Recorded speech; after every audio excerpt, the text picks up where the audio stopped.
My name is Maor Zaguri, and I've spent my life telling stories. During that time, I've crossed paths with those who truly make a difference in this world. Some call them donors, others angels. I simply call them guests. This series delves into the lives of those who choose to give.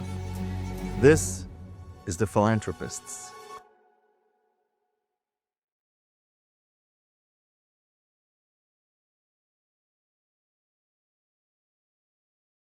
How should I introduce you?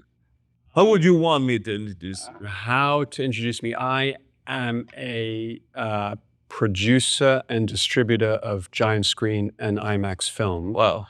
And in particular, the upcoming IMAX film, Einstein's Incredible Universe. First, how did you get to the IMAX? Well, it's really basic and really simple. I'm a documentary filmmaker. Okay. I have an interest in going to places in the world that I know nothing about, as far away from anything that I know, that included places like Central Asia and the Caucasus and Siberia when I was, 500 years ago when I was in my 20s. And then trying to make these films about places, as much for myself as I suppose for anyone else, but it's about exploration and then trying to find a way, well, how do you have an impact? So maybe having a small brain, you sort of think, well, if you really have an impact, you want to make a film on a really large screen. And what could be larger than an IMAX screen? But that really is what it is about. And once you taste the images that you've captured or the story that you tell that is made for that sort of screen. And it's not just about size, it's an immersive experience, and it's about taking you to this sort of place. And once you've tasted that, it's tough to go anywhere else. And for a documentary filmmaker, the joy of being able to have your film screened in a theater like that is intoxicating. Wow. First of all, it sounds like the best job in the world. Or, at least if someone would have told me, when I was 20, that's what I'm going to do in life, travel around the world, take amazing captions and put it on huge screens.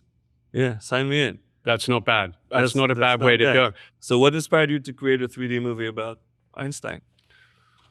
Well, that's a really simple answer to that, is that it's actually our friends at Hebrew University of Jerusalem. When we were in Jerusalem and we were making our IMAX film on Jerusalem, we spent many years. The film came out in 2013, but we were filming in 2009 and 2010 in Jerusalem. We spent many years there. But the thing is with an IMAX film, you can spend,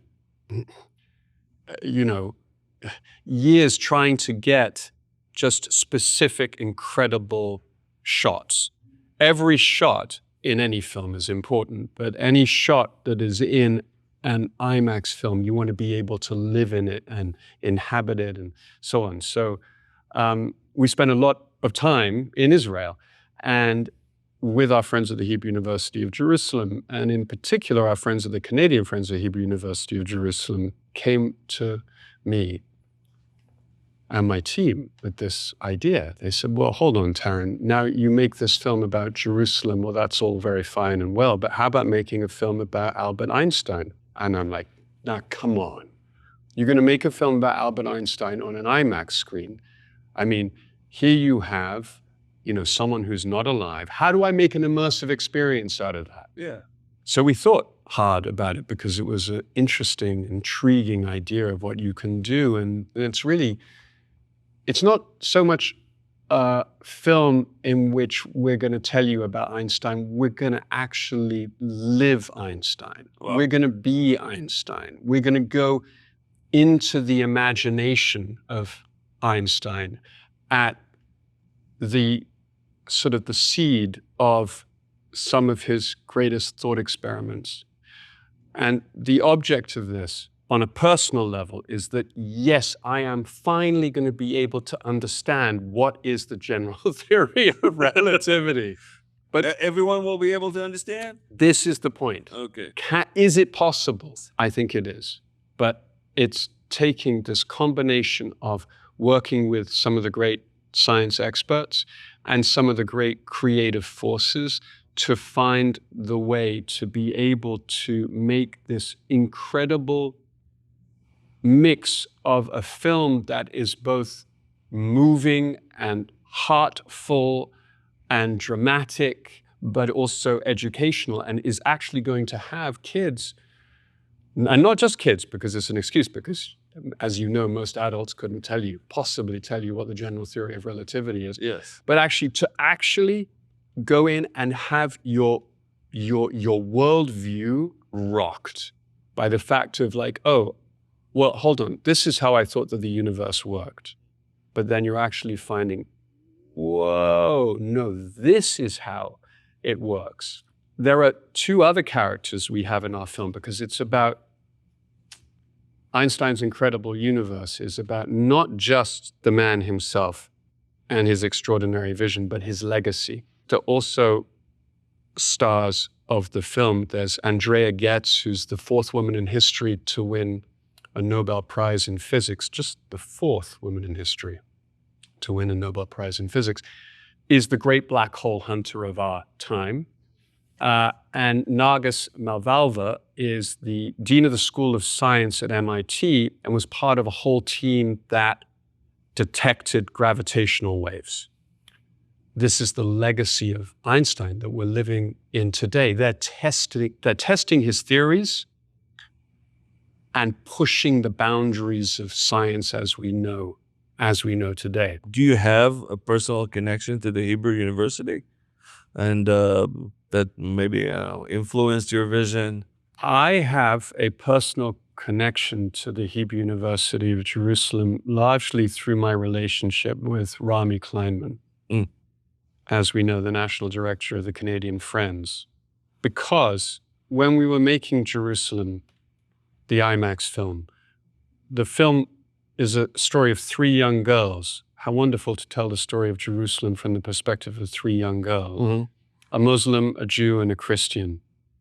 And Rami took it upon himself to support the release of the film by bringing these three young women to the premieres of Jerusalem in different parts of Canada and the United States, which is an incredible undertaking and support to make the film and its impact so much more immersive and real and authentic and successful. This series is called The Philanthropists. And when we're talking about philanthropists and when we're thinking about philanthropists, we're thinking about very wealthy people that have a lot of means, that they can afford helping the world, helping people that are in need or helping situations, places that are in need. And I feel that in a way, you are a philanthropist because you donate your time, you donate your mind, you donate your imagination, you donate your experience to this, and this is huge. So I just wanted to ask maybe if you have any, is there any advice that you would want to pass on to people such as yourself? I remember when I went to make my film in Afghanistan that after September the 11th, and my mother, in her effort to dissuade me from being so, in her mind, reckless, said, why don't you do something useful with your life? If you really want to help people, why don't you go and work in a refugee camp or something like that? The problem is that that's not what I'm interested in. That's not my skill set. Yeah. That's not what my talent is, if it is that I have a talent. For me, when I started making films, it was about trying to understand the other and to make a better world through communication with the other. Today, it has also been about bringing joy into the world. And then with Einstein's incredible universe, it's about this spark of curiosity and transforming, switching on people's imagination to show that We, in the laboratory of our mind, can do anything. We can solve all the problems that there exist in the world, just like Albert Einstein solved all the problems that he put his mind to. I'm passionate. I am so lucky to be passionate about something. I think, if there was any advice that I would have to give, is to follow your passion. How simple. Just follow your heart. I must say that it was a great pleasure. I learned a lot, by the way, Thank you. and you're very inspiring to me. It's been a great pleasure to meet you too, and thank you for taking the time. If you want to watch more episodes of The Philanthropists, head over to Canadian Friends of the Hebrew University on YouTube.